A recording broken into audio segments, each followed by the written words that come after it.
ఆనాటి గౌరవము ఎడలేదో ఏ చోట చూసినా కానరాదో. తల్లిదండ్రే దేవుళ్ళు తల్లిదండ్రే గురువులని తలచి పెద్దలు నాడే తత్వాలు చెప్పారు. కొడుకులు పుడితే కొండంత పండుగ వారు పెడదారి నడవంగ ప్రేమంత దండుగా.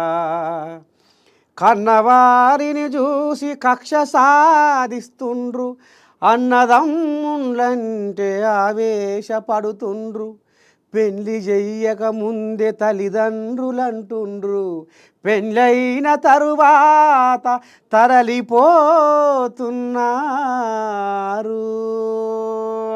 నిజమా కాదా? నర్సయ్య తాత చెప్పింది అచ్చరాన సత్యమే అనిపిస్తుంది కదా. ఇక మరి నేను వాడిన ఈ పదంలో ఎంత నిజం ఉందో ఎంత వాస్తవం ఉందో ఇవాళ ఏఎన్ఎన్ బ్రేక్ఫాస్ట్ ఏఎన్ఎన్ బ్రేక్ఫాస్ట్ ఇవాళ అంతే రామసక్కదనంగా మీకు వాస్తవాలను మీకు చెప్తందుకు నర్సయ్య తాత పైన కట్టిండు. సురువు చేసుకుందాం మరి ఇవాళ మన ఏఎన్ఎన్ బ్రేక్ఫాస్ట్. చలో ఇక పోదాం పని. ఇవాళ మరి కథ మాత్రం ఏమేమి ఉన్నది ఎట్టట సంగతి ఏమేమి రాయబారాలు వచ్చినాయో అరుచుకుందాము. చూస్తూనే ఉండుర్రి మన ఏఎన్ఎన్ న్యూస్. ఇక పోతే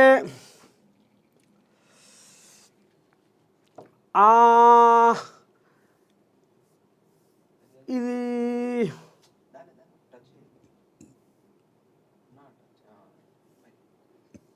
మహాపత్రిక.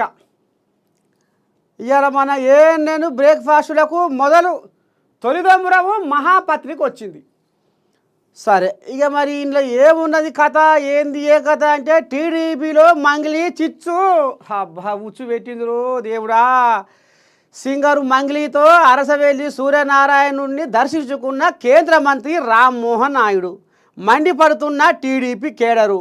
ఒరేకో దేవుని దర్శనం చేసుకుంటే ఇదెక్కడి ఇప్పలకము ఇదెక్కడి పంచాది ఇదెక్కడి లడాయి అనుకుంటురా. ఇక ఈ మాతల్లి మంగిలి ఆనాడు జగనయ్య పరిపాలన మొత్తము ఇదే పని పెట్టిందట. ఎక్కడ ఫ్యానుకు కొని పాడైపోను. ఇక నారచంద్రయ్యని మొత్తమే పట్టించుకోలేదట. మరి గతంలో జగన్కు ఏ మాత్రం సపోర్ట్ చేయకుండా మా నారచంద్రయ్య మీద పాటలు పాడు తల్లి రెండు నీ గొంతుతోని అంటే నేను పాడనంటే పాడను అని మన పచ్చపాటలని పక్కకు పెట్టింది. మళ్ళీ నువ్వు ఇవాళ ఏ ముఖం పెట్టుకొని పోయి సింగర్ మంగిలిని నువ్వు సూర్యనారాయణ నుండి ఫోటో కాల్ దర్శనం కల్పిస్తావు అనేది ఇప్పుడు టీడీపీ పార్టీ అభిమానులు కార్యకర్తలు కేంద్ర మంత్రి రామ్మోహన్ నాయుడు మీద దుమ్మెత్తిపోస్తున్నాడనుల్లా. ఇక ఈ కథ ఇట్లా ఉంది. ఆనిముత్యం వచ్చింది. తెలంగాణ ఆనిముత్యం గొంగడి త్రిషకు కోటి రూపాయల బహుమతి ప్రకటించిన సీఎం రేవంత్ అయ్య. ఇకపోతే కిందే ఉంది క్రికెటర్ శృతి ఎడుకోచి నౌషిన్లకు కూడా 10 లక్షల చొప్పున నజరానా. సరే ఇక మరి ఇక ఆటలు క్రీడాకారులను ప్రోత్సహిస్తారని చెప్పుకొస్తుండగా పెద్ద మనిషి మొదటి నుంచి. ఇక మంచి కార్యం చేసిరు కాబట్టి జర షెడ్డో పడ్డో వాళ్ళకు కూడా జర ఆసరా అయ్యిండు. ఇక ఈ ముచ్చట ఇట్లా ఉంటే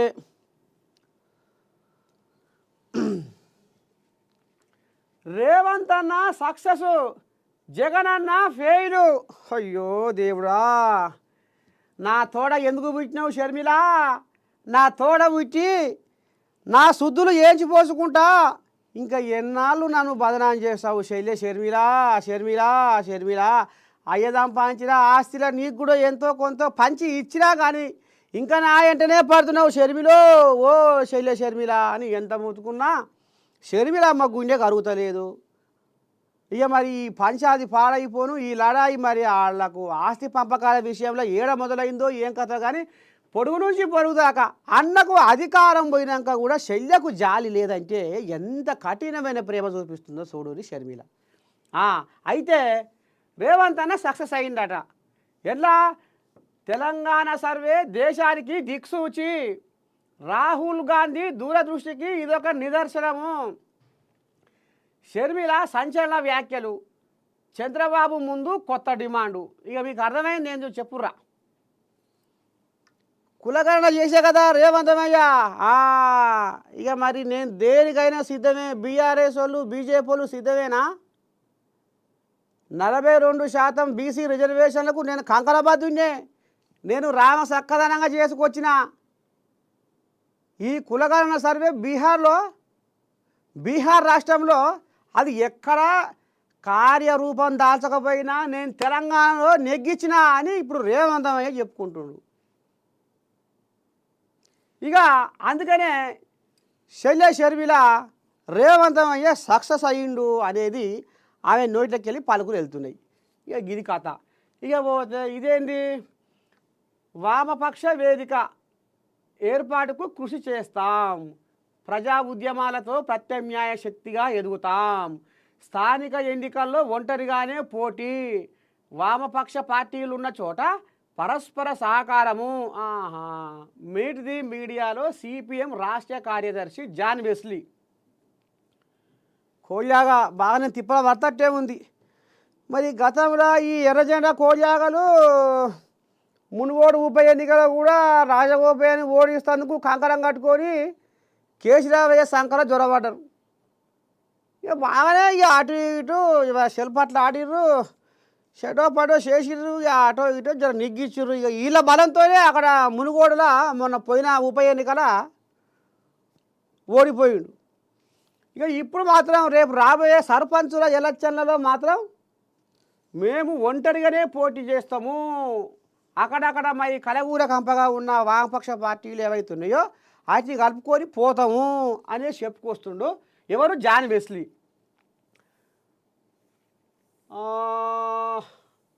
ఇంకేముంది,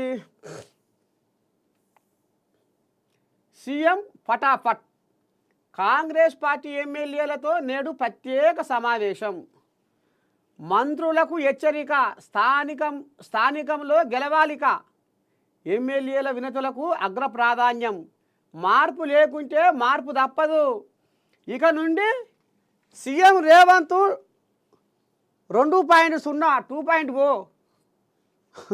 కీలక అంశాలపై చర్చకు హై లెవెల్ మీటింగు, మధ్యాహ్నం 3 నుంచి రాత్రి 8 గంటల దాకా వరుస సమావేశాలు, హాజరు కానున్న party incharge Munshi, PCC chief Mahesh Kumar Goud, deputy CM Bhatti Vikramarka. సామాజిక ఆర్థిక సర్వేలతో సీఎంపై దేశవ్యాప్త ప్రశంసలు. ఇక మరి ఇందులో మనం ఏం తీసుకుందాము అంటే, కాంగ్రెస్ పార్టీ ఎమ్మెల్యేలతో నేడు ప్రత్యేక సమావేశం. ఇది ఎట్ట సంగతి, ఏంది, ఏ కథ అంటే దీని లోపలి కథ కూడా మనం అరుచుకుందాం. నిన్న కొన్ని కోయాగలు బాయికాడ పొలాల మధ్యన చిన్నపాటి దావతి పెట్టుకొని గుసగుస పెట్టుకున్నాయి అట.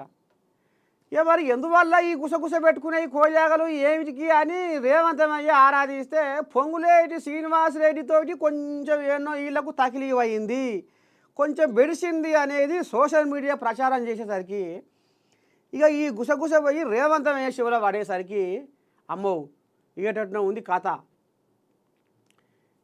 రేపు స్థానిక సంస్థల ఎలక్షన్లు వస్తున్నాయి. ఏదన్నా ఉంటే ఇప్పుడే మనం తీర్మానం చేసుకోవాలి, షెడ్డో పాటో మాట్లాడుకోవాలి 4 గోడల మధ్య. మళ్ళీ పుసుక్కున ఇది ఇట్లా ఇచ్చిపెట్టే ఇంకేమవుతుందో, ఏడికి దారి తీస్తుందో ఏం కథో ఎమ్మెల్యేలను పిలిపించి, అయ్యా నీ సంగతి ఇది, నీ కథ మొదలైపోయింది, నీకు ఏడా ఇది అవుతుంది, నీకేమైనా పానం నిమ్మలం లేదా, నీకేమైనా సిక్కు వచ్చిందా చెప్పు, నేను మాట్లాడతా, ఎవరో ఆ మంత్రి, ఎవరో మీ జిల్లా ఇన్ఛార్జి అని ఈ రకంగా ఇక చెడపడ ఎవరైనా ఏదైనా కాకుండా అందరూ ఒకే మాట ఒకే బాట కలిసికట్టుగా ఉండురి, స్థానిక సంస్థల ఎలక్షన్లలో మోదమోగిరి చెయ్యిని అని ఈ రకంగా ఇక లోపలి ముచ్చట్టు చెప్తందుకు ఇక పెద్ద మనిషి మాత్రం బాగానే తనలాడుతుండు. ఇక పోతే తీర్మారుపై వేటుకు రంగం సిద్ధం, షోకాజ్ నోటీస్ ఇచ్చిన టీపీసీసీ క్రమశిక్షణ కమిటీ, పార్టీ నుండి సస్పెండ్ చేయాలని ఫిర్యాదుల వెల్లువా. హాహా కోయాగా. ఎమ్మెల్సీ తీన్మారు మల్లన్నపై క్రమశిక్షణా చర్యలకు టీపీసీసీ సిద్ధమవుతుంది. తీన్మారు మల్లన్నకు బుధవారం క్రమశిక్షణా కమిటీ షోకాజ్ నోటీసులు జారీ చేసింది. కులగణన పత్రాలు దగ్ధం చేసి కాంగ్రెస్ పార్టీ నేతలను దూషిస్తున్నందువల్ల మల్లన్నపై ముఖ్యమంత్రికి, పీసీసీ చీఫ్కు నేతల నుంచి భారీగా ఫిర్యాదులు పోయినాయట. ఇక మంత్రులు, ఎమ్మెల్యేలపై కూడా అవమానకరంగా దూషిస్తూ వ్యాఖ్యలు చేసిండనేది ముఖ్యమంత్రికి, పార్టీ హైకమాండ్కు ఫిర్యాదులు పోయినాయి. కాబట్టి పార్టీకి పెద్ద దిక్కుగా ఉన్న జానారెడ్డిపై కూడా ఉని పాడైపోను కదా కూతలు కూసిండట. ఇక రెడ్డి కులాన్ని టార్గెట్ చేస్తూ చేసిన విమర్శలతో కాంగ్రెస్కు అప్రతిష్ట వస్తుందన్న ఆందోళన మొత్తం ఇక రగులుకుందట. అందుకనే షోకాజ్ నోటీసులా లేకపోతే ఇంకా సస్పెండ్ కాడ ఉందా కథ. ఇప్పుడు నువ్వు బీసీల మీటింగ్ పెట్టుకున్నావు, పెట్టుకో. బీసీల నోరు మూసి రాజ్యాధికారం దోసి అంతటా ముందడుగేసి బీసీల వెనక తోసి అరెరెరెరెరెరెరెరెరెరె అగ్రకుల అధికార పాలనేందిరా, ప్రతినిత్యము బీసీల రోదనేందిరా. ఓ బీసీ బిడ్డలారా, జనాభాలో ఎక్కువ సంఖ్య కలిగిన మన బీసీ బలము ఎక్కడ పోతుంది, ఏమైపోతుంది? జర్ర మేల్కోరి. బీసీలు ఇప్పటికైనా రాజ్యాధికారం ఎట్లా అందుకోవాలి అనే ఆలోచన చేయుర్రి. ఇగో నేను కూడా మీకోసం వస్తున్నా అని ఈ రకంగా చెప్పుకుంటే అయ్యే పోవు. ఇక ఈ తీన్మారు మల్లె కడుపు చల్లకుండా గుండక పురాణం పెట్టి రెడ్లో రెడ్లో రెడ్లో ఈ రెడ్లు ముడ్లు ఒక్క కాడ పెట్టి మనల్ని ఆగం చేస్తున్నాయో అని ఈ రెడ్లను ఓ అమ్మ కుక్కలతోని పోలిస్తీవి, నక్కలతోని పోలిస్తీవి, ఆగమాగం జగన్నాథం. ఇక అసలు ఇక చెప్పవశం లేకుంటుంది ముచ్చట. రెడ్డి సంఘ పోళ్లను కించపరిచినట్టుగా, రెడ్డి సంఘ పోళ్లను ఆగం చేసినట్టుగా మొత్తం రెడ్డి కులానికి మచ్చ అంటించిండు. అది ఉచ్చుగా మారి సిచ్చులేసి బగ్గున మంటపోయింది. అది ఇక సంఘాలు కట్టి మా రెడ్డోళ్ళు అంటే ఎందుకు ఇంత సులకనా అని ఇక ఈ మహతం పాకుతూనే ఉంది. లోకమంతా ఎలిచిపారుతుంది. అయితే మరి ఇప్పుడన్నా ఊకుంటే మంచిగుడుగా. మళ్ళా కులగానన అని మళ్ళీ కుంపడి పెట్టిండు. సరే, కులగాననలో తప్పు జరిగిందా ఒప్పు జరిగిందా భగవంతుడు ఎరుగు. నువ్వు కులగాననలో తప్పు జరిగింది ఆ నివేదిక మీద ఉచ్చబోసి తగలబెట్టాలి. అయ్యో దేవుడా, ఏడ ఉన్నాం మనం, ఇంకా ఎక్కడ ఉన్నాము, ఏం జరుగుతుంది, ఏం మాట్లాడాలి? ఆ నివేదిక ఏదైతే వచ్చిందో, ఆ సర్వే, ఆ రిపోర్టు, దాని మీద ఇగో ఇది ఓసి తగలబెట్టాలి అంటే ఏందన్నట్టు? నువ్వు ఒక బాధ్యత గల్లా ఎమ్మెల్సీ కొలువులా ఉంది. నువ్వు ప్రశ్నించే గొంతుకోవయ్యి నువ్వు జనాలను మేల్కొల్పాలి, కానీ జనాలతోటే తూ అనిపించుకునే కాడు తెచ్చుకున్నావు తీన్మారు మల్లె. ఏమైనా అందం సందం ఉందా నీ ముచ్చట? నువ్వు ప్రశ్నించు, అడుగు, కానీ ఎదటోళ్ళను ఎగతాళి చేసినట్టుగా, ఎదటోళ్ళను కించపరిచినట్టుగా చేసుకొని నువ్వు ఉద్ధారకం చేసుకుంటే ఇప్పుడు నువ్వు సంపాదించుకుంది ఏముంది అనేది. ఈ రకంగా ఇప్పుడు సోషల్ మీడియా వాళ్ళు తీన్మారు మల్లె పైన మొయ్యిన మోత మోగిస్తుర్రట, జంబడిక మోత. ఇక గిది కథ. మొత్తానికి క్రమశిక్షణ కమిటీ వాళ్ళు షోకాజ్ నోటీసులు ఇచ్చిర్రు. రేపో మాపో మరి నోటీసులతోటే ఇదవుతుందా లేకపోతే ఇంకేమైనా కథ నడుస్తుందా అనేది కూడా దాని మీద అప్పుడే సోషల్ మీడియా షోలో పడ్డది. ఇక రేపో మాపో బయటకు వస్తుంది. ఇక ఆ కథ అది. తీన్మారు మల్లన్నపై మంత్రి సీతక్క ఫైర్. అమ్మో, ఎమ్మెల్సీ వ్యవహార శైలిపై తీవ్ర మండిపాటు. ముందు కాంగ్రెస్ పార్టీనా కాదా తేల్చాలే. నువ్వు ముందుగాల కాంగ్రెస్ పార్టీ కాదా అని అడుగుతుంది. కులగణన ప్రతులకు నిప్పు పెట్టడం దుర్మార్గపు చర్య. సర్వేలో పాల్గొనని వారు కులగణనపై మాట్లాడే అర్హత లేదు. గాంధీ భవన్లో జరిగిన ముఖాముఖిలో పాల్గొన్న మంత్రి సీతక్క, మేము పాలు పోసి పెంచిన పామే మామూల కాటే చూస్తుంది.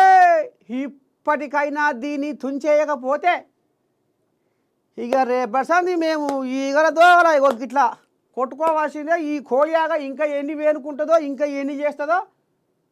ఈ కోళ్ళాగని ఇప్పటి నుంచే మనము జర్రంత కడకు నూగకపోతే రేపు అసలుకే ఎసరు వస్తుంది అనేది సీతక్క కూడా జర్ర అన్నట్టుగా మనకు గుసగుస వినపడుతుంది. సరే, ఇంకేముంది అయ్యమన్న వార్త?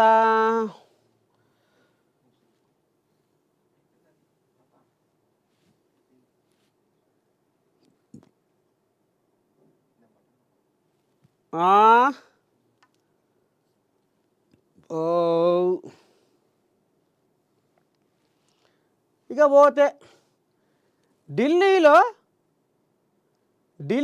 BJP victory. ఈసారి ఢిల్లీ పీఠం బీజేపీదేనని మెజార్టీ సంస్థల ఎగ్జిట్ పోల్స్ వెల్లడించినాయి.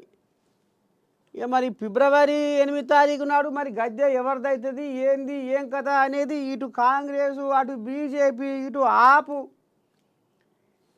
ఇక మరి ఎట్టడి సంగతి ఏమవుతాయి? మరి 70 అసెంబ్లీ స్థానాలున్న ఢిల్లీలో మొత్తం 699 మంది అభ్యర్థులు బరిలోకి దిగిర్రు. ఈసారి మాజీ సీఎం ఆప్ కన్వీనర్ అరవింద్ కేజ్రీవాల్ న్యూఢిల్లీ స్థానం నుంచి బరిలోకి దిగిర్రు. కాంగ్రెస్కు చెందిన సందీప్ దీక్షిత్, బీజేపీకి చెందిన ప్రవేశ్ వర్మ సైతం ఇదే స్థానం నుంచి బరిలోకి దిగిర్రు. ఇక మరి అసెంబ్లీ ఎన్నికల్లో ఏ పార్టీకి ఎన్ని సీట్లు గెలిచే అవకాశాలు ఉన్నాయో చెప్తూ ఎగ్జిట్ పోల్స్ అంచనాలు వెలువడడంపై ఆమ్ ఆద్మీ పార్టీ, బీజేపీ స్పందించినాయట. ఆప్ పనితీరును పోస్టర్లు ఎప్పుడు తక్కువగా అంచనా వేస్తుంటారని, వాస్తవ ఫలితాలు మాత్రం అందుకు భిన్నంగానే ఉంటాయని ఆప్ పేర్కొంది. మరోవైపు ప్రజల మార్పును కోరుకుంటున్నారనే విషయాన్ని ఎగ్జిట్ పోల్స్ తేట తెల్లం చేసి అని బీజేపీ స్పందించింది. ఇక ఇక్కడ జాతీయ ప్రతినిధి రీనా గుప్తా ఏమంటుంది? చారిత్రక విజయం ఆపుదే, మార్పును కోరుకున్న ప్రజలు బీజేపీ. ఇక మరి ఇక్కడ ఒక ముచ్చట ఏం చెప్పుకోవాలంటే, ఇక మరి నిన్నమన్న పెద్ద మనిషి మోడీ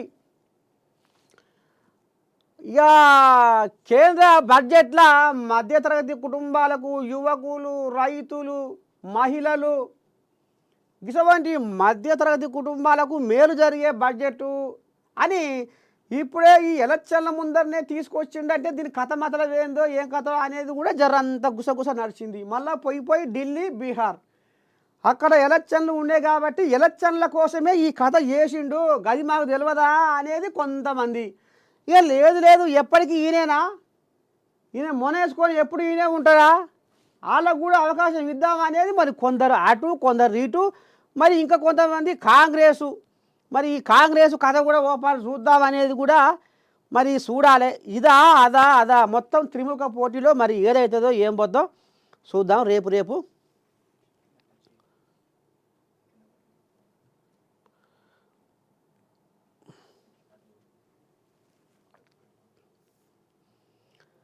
సాక్షి ఇక మరి ఇంట్లో ఏమేమి ఉందో కథ చూద్దాం.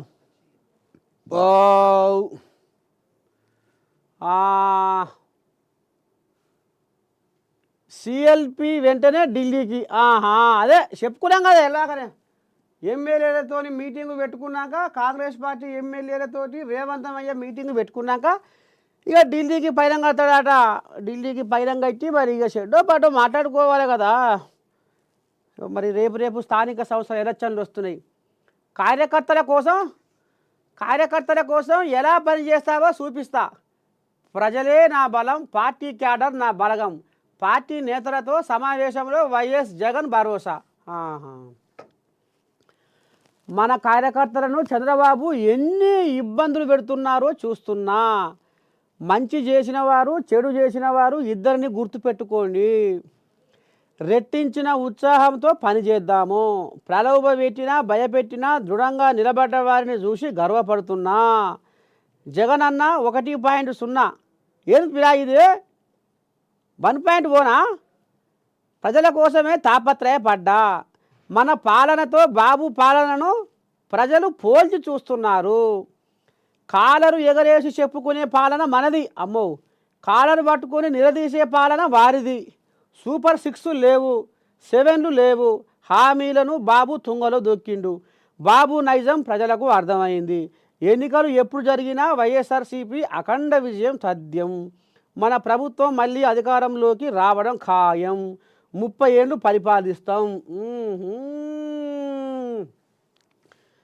మంచిగా ఉన్నాయి సవాలు. రాజశేఖరయ్య గావురాల కొడుకు జగన్ అంత బాగానే ఉంది. కానీ ఇప్పుడు ఒక ముచ్చట చెప్పాలా నేను? ఎనకడికి నా అసంటోడు ఇంటి దేవిని ఇచ్చిపెట్టి బొల్లెపల్లి దేవునికి బోనం పెట్టబోయిందట. అంటే అర్థమవుతుందా? ఇప్పుడు ఇంట్లో గెలిచి రచ్చ గెలవాలి. ముందుగాల ఇంటి దేవిని పూజించుకున్నాక బయట దేవిని పూజించు. ఒరే ఇంటి దేవిని ఆడబెట్టి ఆడ దీపం రాజేయకుండా నువ్వు బయటికి సంతకాలు కడితే అది ఏం సకదానం? అంతేనా? అందుకనే జగనయ్య నువ్వు ఇసవంటి బుల్లెట్ పాయింట్లు నువ్వు ఎన్ని రాసుకొచ్చినా ఏం చేసుకొచ్చినా ఇలం పొలం లేని వ్యవహారమే.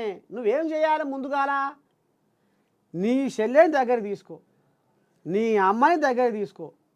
ముందుగాల నీ కుటుంబాన్ని చక్కదిద్దుకున్నాక సరిపెట్టుకున్నాక ఆ తరువాత నువ్వు రంగంలోకి దిగి ఎదటోళ్ళతో నువ్వు పోరాడు.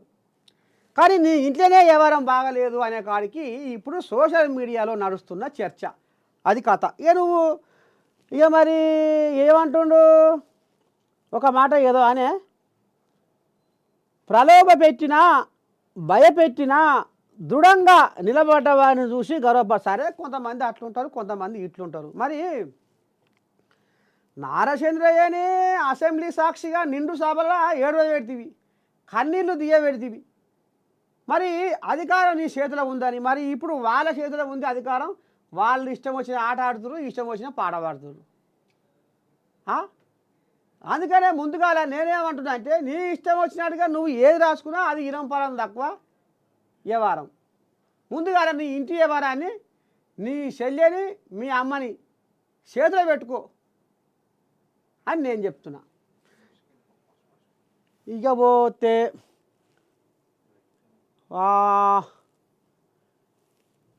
ఇంకేమున్నాయి? ఎకరంలోపు రైతులకు తొలి భరోసా. రాధాయ్ రాధాయ్ రాధాయ్ రాధాయ్ రాధాయ్. రైతు భరోసా పథకం అమల్లో భాగంగా తొలుత ఎకరం విస్తీర్ణం వరకు సాగు భూములకు రాష్ట్ర ప్రభుత్వం పెట్టుబడి సాయం విడుదల చేసింది. బుధవారం రాష్ట్ర వ్యాప్తంగా 17.03 లక్షల రైతుల బ్యాంకు ఖాతాల్లో రూపాయలు 533 కోట్లకు పైగా నిధులు జమ చేసింది. గత నెల 26న రైతు భరోసా పథకాన్ని లాంఛనంగా ప్రారంభించిన సందర్భంగా ప్రతి మండలానికి ఒక గ్రామాన్ని యూనిట్గా తీసుకొని 27వ తేదీన 4,41,911 మంది రైతుల ఖాతాల్లో 593 కోట్లు జమ చేసినాము. దీంతో ఇప్పటి వరకు దాదాపుగా 21.45 లక్షల మంది రైతులకు 1,126,054 కోట్ల మొత్తాన్ని రైతు భరోసా కింద అందజేసినట్లయింది. 72 లక్షల మందికి పైగా రైతులకు రాష్ట్రంలో తాజాగా నిర్వహించిన క్షేత్రస్థాయి సర్వే ప్రకారం 1.5 ఎకరాలకు పైగా వ్యవసాయ ఇంకేదో కథ ఉంది. అయితే మొత్తానికి రైతు భరోసా రాదాయే ఇంకా పడదాయే అంటే మరి సర్కారు సంతకం పెట్టిన సాస్కాన లేదు. అసలు ముచ్చట అది. కేసీరావయ్య బోచెల సంసారమే చేసిపోయిండు. ఇక్కడ ఏది లేదు ఎక్కలేదు, గబ్బు కొడుతుంది. మరి కుండల బువ్వలేంది, నేనేం చేయ సావనా? ఇటో అటో పోయి తెస్తనే ఉండి పెడతనే ఉండి. మొన్న దావోసు పోయి కూడా ఎంత 1,98,950 కోట్ల ఏదో పట్టుకొచ్చిండు పెట్టుబడులు. ఇక ఇటువాడు తిరుగుతున్నా చేస్తున్నా వెళ్ళని సంసారం అయింది. మరి నేనేం చేయ, వెనుకో ముందో చేస్తున్నా అనేది ఎగడా అంటే కుండలో పోలేదు కాబట్టి జరంతా ఆలస్యం అవుతుంది, వేస్తా అని ఆయన అంటుండు. మింగమైతివి మరి ఆనాడు రాళ్లకు రప్పలకు చెడ్డకు పడ్డకు చేసిరు మింగిరు అంటే అదంతా ప్రజాధనాన్ని లూటీ ధనం చేసి ఆఖరికి వస్తారు కల్లా ఆగమాగం జగన్నాథం చేసిరు. కాబట్టి ఇవాళ బలిచినోడేమో కుబేరుడు అయ్యిండు, పేదోడేమో ఇంకా నిరుపేదోడు అయ్యిండు. అందులోనికి ఏమో అందదా, పొట్ట నిండానికి ఏమో పాయ ఇంక తగిది అయిపోయాయి. అందుకనే జర్ర నేను సాగు చేసే భూములకే ఇస్తున్నా, జర సైసుర్రి నిమ్మలంగా ఇస్తా ఇస్తా ఇస్తా అని ఆయన చెప్పుకొస్తుండు. ఇక ఈ పాటికల్లా ఎకరం భూమికి ఇక ఇంత పైకం పడ్డది అనేది ఇక ఈ కథ నడుస్తుంది.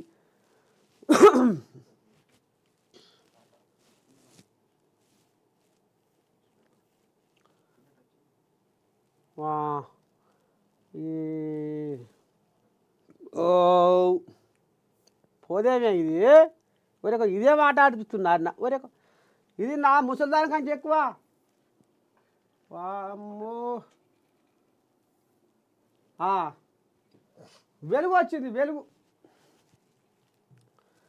వెలుగురా ఏమున్నది, ఓ అమ్మ గాజాను టేక్ ఓవర్ చేసుకుంటాం, సొంతం చేసుకొని డెవలప్ చేస్తాం. ట్రంప్ పాలస్తీనీయులను అక్కడి నుంచి శాశ్వతంగా సాగనంపుతాం. నెతన్యాహుతో భేటీ తర్వాత జాయింట్ ప్రెస్ మీట్లో వెల్లడి. ఈ కడుపు చల్లకుండా ట్రంపు నీ దండం పెడితే ఇప్పుడు భారతీయుల గుండెల్లో దడలు పుట్టిస్తుండు, రైళ్లు పరిగెత్తిస్తుండు. ఈ గాజ సంగతి ఏమో కానీ ముందుగానే గిరి చెప్పుకోవాలి. నేను కొలువు చేస్తూ, నేను ఉద్యోగం చేస్తూ, నేను అమెరికన్ చూస్తూ, నేను అమెరికాలో సంసారం చేస్తూ అన్న భారతీయులు పోయి ఓ రామచంద్ర ఏమో అన్నారు చూడు. అది ఏ సకదనం ఉంది మన భారతదేశం వల్ల తెలివి మాత్రం అమెరికాలో పెట్టి అమెరికా దేశము అభివృద్ధి అవుతుంటే మన భారతదేశం కాకపోయే ఏం సకదనం ఉంది, సొమ్మోగుంది, సోకోగుంది అన్నట్టు తెలుగు కళ్ళలు మాత్రం పోరగాళ్ళు బొట్టగారు మేధావులు మొత్తం అమెరికాలో అండబెట్టారు. ఇండియాలో ఏది లేదు ఎక్కడ లేదు, చిప్ప ఎనుగులనే ఉంది అని కొంతమంది అంటుంటారు. మరి ఏముంది అమెరికా సలహకుండా అయిన దానికి గంధం పూసుకొని పోయి ఆడ అండబెడితే ఇదే దెబ్బ అని ఇక ఈయన మాత్రం ఇక అక్రమంగా అక్కడ ఎవరెవరు ఉంటున్నారు, ఏమేం చేస్తున్నారు, ఏంది ఏం కథ అని మొత్తం పొరక పెట్టి ఇక నొక్కుతుండట. ఇక మరి అది తీసుకొచ్చి అక్కడ సరిహద్దులలో ఇచ్చిపెట్టి పాడు చేస్తుండట. అది ఏమవుతుందో ఇంకేం కథో. ఇక అమెరికాలో ఉన్నోళ్ళ పరిస్థితి అయితే ఆగమాగం జగన్నాథం అనే ఉంది. బీసీలు బీఆర్ఎస్ ట్రాపులో పడొద్దు. ఇది ఏం పేపర్ ఉన్నాయి వెలుగు. బీసీలు బీఆర్ఎస్ ట్రాపులో పడొద్దు, బీసీ సంఘాలను ఆ పార్టీ నేతలు తప్పుదో పట్టిస్తున్నారు. PCC chief Mahesh Kumar Goud. కులగణన సర్వేలో ఎలాంటి తప్పులు లేవు, తప్పు జరిగినట్టు ఒక్క ఆధారం ఉన్నా చర్చకు సిద్ధం. అమ్మని దండం పెట్టిన నాయలో కథ పెద్దనే ఉంది. బీసీల పేరుతో బీఆర్ఎస్ 10 ఏళ్ళు పబ్బం గడుపుకున్నదని ఫైర్. వారి హయాంలో బీసీలకు ఏం చేయలేదు మంత్రి పొన్నం. దీనిని ఎక్కడైనా చర్చకు సిద్ధమని సవాల్. కులగణనను అడ్డుకుంటే నష్టపోయేది బీసీలమే మంత్రి కొండ సురేఖ. ఇప్పుడు మీరు ఉత్తపుణ్యానికి పోయి బీఆర్ఎస్ వల్ల మాటలు పట్టుకొని అడిగేసిరో అది తప్పట అడిగాయి మీ కాళ్ళకే బంధం అవుతుంది, మీ బతుకులే ఆగమవుతాయి. మీ బీసీల కోసము బీసీ రిజర్వేషన్ల కోసం కాంగ్రెస్ పార్టీ ఎప్పుడు ఆలోచన చేస్తుంది. మీరు బీఆర్ఎస్లో ట్రాప్లో పడి ఆగం కాకుర్రి. ఒకవేళ మా కులగణన ఏదైతే తప్పవుతుందో, తప్పైందని మీ కాడ నిరూపణ ఆధారం ఉంటుందో దేనికైనా సిద్ధం, ఏ చర్చకైనా సిద్ధం, ఎక్కడైనా సిద్ధం అని ఈ రకంగా ఇటు పొన్నం అటు కొండ సురేఖ ఆంబాయం వెళ్ళబోసుకుంటుర్రు. చూడాలి మరి. గతంతో పోలిస్తే బీసీలు వెరిగిర్రు. కులగణనపై ప్రతిపక్షాలది తప్పుడు ప్రచారం. ఉత్తమ్ త్వరలోనే కులాల వారీగా డేటా రిలీజ్ చేస్తాం, బీసీ సంఘాలతో మాట్లాడతామని వెల్లడి. ఇక మొత్తానికైతే కాంగ్రెస్ వాళ్ళు ఈ రకంగా ఆంబాయం వెళ్ళబోసుకుంటుర్రు. అమ్మని దండం పెడుతూ వచ్చిండ్రా పెద్ద మనిషి.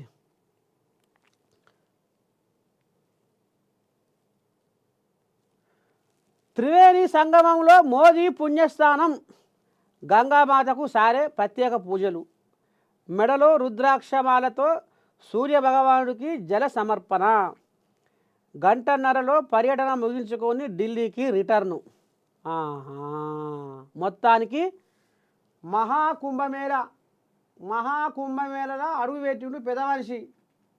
మరి ఈ మహాకుంభమేళ పవిత్రమైన నదిలో స్నానం చేసి జలకవాడి ఇక మరి ఏం వరాన్ని మూట కట్టుకపోతాడో ఏం కథ.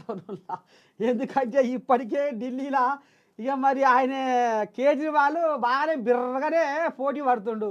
ఎటు మరి ఇదేందో కథ కూడా జర నాకు ఈసారి కొంత కథ కలిపియాలని కొంత నాకేదో అనుమానం కొడుతుంది. ఎందుకంటే ఈయన ఇక మరి తీరా ఎలక్షన్ల ముందర ఎక్కడెక్కడ తిరుగుతాడు, పెద్ద పెద్ద కొండలల్లా గుహలల్లా రాళ్ళల్లా రప్పలల్లా కూర్చొని పెద్ద మనిషి మంచిగా ధ్యానం చేస్తాడు. మంచిగా ఒక చింత చేసుకొని అకర్పికర లేకుండా మంచిగా. ఇక మరి ఈడ కూడా మరి నాకైతే గదే కొడుతుంది అనుమానం. ఈ పుణ్యస్నానం వెనకాల ఏదో బీజేపీ గద్దె నాకే నాకే అని అన్నట్టుగా జర కొంత ఇక మరి పెద్ద మనిషి అయితే బాగానే తల్లాడుతుండు.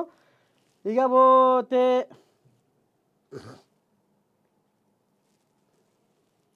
ఇంకోళ్ళుండ్రు.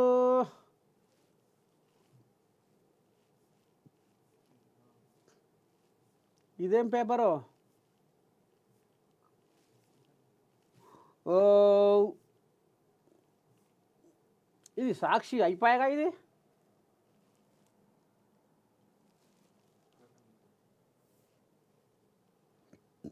వెలుగు అయిపోయింది.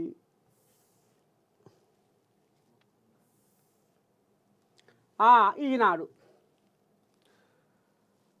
ఇక ఈనాడు కథ చూసుకుంటే ఎగ్జిట్ మొగ్గు భాజపా వైపే. ఇది ఒడిచిపోయింది చెప్పుకున్నాము. ఆధ్యాత్మికవేత్త వితరణశీలి ప్రిన్స్ ఆగాఖాన్ అస్తమయం. అరే పెద్ద మనిషి దాతృత్వ సంస్థల ద్వారా ప్రపంచవ్యాప్తంగా సేవలు. వందల సంఖ్యలో ఆసుపత్రులు, విద్యా సంస్థల నిర్మాణం నిర్వహణ, వర్ధమాన దేశాల్లో సామాజిక ఆర్థిక అభివృద్ధికి కృషి. విద్యాదాత మృతికి ప్రధాని మోదీ, ప్రపంచ నేతలు, సీఎం రేవంత్ సంతాపం. పెద్ద మనిషి బాగానే తల్లాడిగా. ఇది కూడా సమాజ సేవే. ఆయనకు కూడా మన ఏఎన్ఎన్ బ్రేక్ఫాస్ట్ నుంచి మరి పెద్ద మనిషికి మరి కన్నీటి నివాళి అర్పిస్తున్నాం. ఎందుకంటే మనిషి చెదిరిన మేఘమే మనిషి జీవితం, కానీ చేసిన త్యాగము ఇలలో శాశ్వతం. మరి పాపం మరి ఇటువంటి పెద్ద మనుషులు మరి సమాజ సేవ చేసి ఎప్పటికీ జనాల నాలుకల మీద వాళ్ళ పేరు నాట్యం ఆడుతూనే ఉంటుంది. ఇంకా పోతే ఏముంది,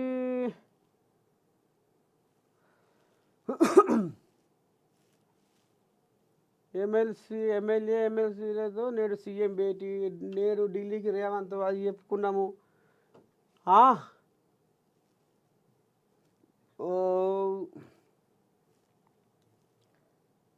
చేసింది ఘోరంతా, చెప్పుకునేది కొండంతా. ప్రభుత్వంపై హరీష్ రావు ధ్వజం. కథ అట్లా ఉంది. రాష్ట్రంలో కులగణన పూర్తయిందంటూ పార్లమెంటును తప్పుదోవ పట్టిస్తారా? ఓని అమ్మ కేటీ రాములు మొయ్య మొత్తుకోబడుతుండగా మాలలను కాంగ్రెస్ నట్టేట ముంచింది. నిప్పులు జరిగిన మాల సంఘాల ఐకాస చైర్మన్ చెన్నయ్య. మాదిగలకు 11% రిజర్వేషన్ కల్పించాలి. ఓ అమ్మా, ఈ కథ ఇంకా పెద్దగానే ఉందిగా. ఎస్సీల వర్గీకరణ అశాస్త్రీయం. వేసింది దెబ్బ. లోపాలు సవరించి ముందుకెళ్ళాలి. మందకృష్ణ మాదిగ డిమాండు. ఎస్సీ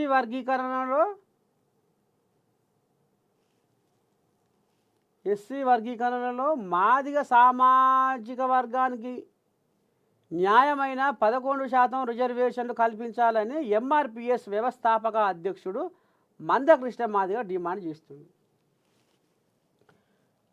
వర్గీకరణ అశాస్త్రీయంగా ఉందని, మాదిగ జనాభాను తగ్గిస్తూ స్వార్థపూరితంగా వ్యవహరించాలని విమర్శించిండు. మాదిగల భవిష్యత్తు ప్రమాదకరంగా మారిందని ఆందోళన వ్యక్తం చేస్తుండు. ఇక బుధవారం నాడు సోమాజిగూడ ప్రెస్ క్లబ్లో విలేకరులతో మాట్లాడిండు. కొన్ని అడ్వాన్స్ కులాల్ని గ్రూప్ 1లో చేర్చారని ఆగ్రహం వ్యక్తం చేసిండట. ఇక నివేదికను జనాభా ప్రాతిపదికన చేశారా, వెనుకబడితనాన్ని ప్రామాణికంగా తీసుకున్నారా అని ప్రశ్నించిండు. ఇక మాదిగల ప్రాతినిధ్యాన్ని తగ్గించేందుకు కుట్రలు జరిగినాయి, వాటిని సహించనని స్పష్టం చేసిండు. మాదిగలకు జరిగిన అన్యాయం గురించి ముందుగానే సీఎం రేవంత్ రెడ్డికి తెలుసు. ఉద్దేశపూర్వకంగా జరిగిన ఈ లోపాలు సవరించాలని కోరారు. మాదిగ వర్గానికి సరైన న్యాయం కల్పించడంలో విఫలమైన దామోదర్ రాజనరసింహను మంత్రివర్గం నుంచి తొలగించాలన్నారు. ఆయన్ను మాదిగ సామాజిక వర్గ ప్రతినిధిగా భావించడం లేదన్నారు. అమ్మని దండం పెట్టిన నాయనో, పెద్దగానే ఉంది కదా కథ. చిన్నసన ఏం లేదు. అయితే ఇక మరి ఈయన బాధ అంతా ఏందంటే, ఈయన బాధ అంతా 15 లక్షల మంది ఉన్న మాలలకు 5% ఇచ్చుడేంది, మరి 32 లక్షల ఉన్న మాదిగలకు 9% ఇచ్చుడేంది. ఇంకా 2 పెంచాలి, పెంచి తీరాలి, 11% కావాలి అనేది మరి కంకణం కట్టుకొని తిరుగుతుండు మందకృష్ణ మాదిగన్న. ఇక మరి ఈ పంచాది ఏడేటవుతుందో మరి ఎక్కడ పోతుందో ఏం కాదో ఇంకా కూడా ఆయన నిమ్మల పడతలేడు, తృప్తి అవుతలేదు. మొత్తానికి ఇవాళ రేవంతమయ్య మీద ఈయన ఆంబాయం వెళ్ళబోసుకుంటుండు. రేవంతమయ్య నేను కులగణన ఎస్సీ వర్గీకరణ బ్రహ్మాండంగా చేసినాయని ఆయన చెప్పుకుంటుండు. ఇక ఈ కోళ్ళ ఈ రకంగా లెంకలు కొడుతుంది. చూద్దాం మరి ఈ పంచాది మరి మాదిగోళ్ళది మాలోళ్ళ పంచాది ఎందాక పోతుందో ఏం కథో. మొత్తానికి నేను బ్రేక్ఫాస్ట్ నేను బ్రేక్ఫాస్టు విన్నారు కదా ఇప్పటిదాకా మన వార్తలు. ఇక మరి గట్క తిని నేను ఎంత గట్టిగా ఉన్నానో ఇక నేను చెప్పే వార్తలు కూడా అంత గట్టిగా ఉంటాయి. ఉన్నాయా లేవా మీరే చెప్పాలి. ఇక జర్ర ఇలా తొలిదొమ్మరం కాబట్టి ఏదో ఆడంగిడంగా చదువుకుంటా తల్లాడుకుంటూ పోయినా. ఇక రేపటి నుంచి మొత్తం మధ్యాహ్నమోతే ఉంటుంది, చిన్నసనంగా ఉండదు కథ, మొత్తం మధ్యాహ్నమోతే ఉంటుంది. ఇక మరి కొన్ని కోళ్ళాగలు కూడా మీ మనసులో ఏమైనా ఆంబాయం అనిపిస్తే నాకు లైవ్లో మీరు ఫోన్ చేయొచ్చు. ఏం జరుగుతుంది ఎట్ట సంగతి కింద మీరు కామెంట్లో కూడా పెట్టవచ్చు. వాళ్ళకు కూడా నేను సమాధానం చెప్పుకుంటూ వస్తుంటా. షెడ్డో పాటో మనం ముద్దుగా మాట్లాడుకునే ప్రయత్నం చేద్దాము. పొద్దుగాలనే ఉంటాం మరి శనార్థి. మళ్ళీ రేపు పొద్దుగాల కలుద్దాము మన ఏఎన్ఎన్ బ్రేక్ఫాస్ట్లో.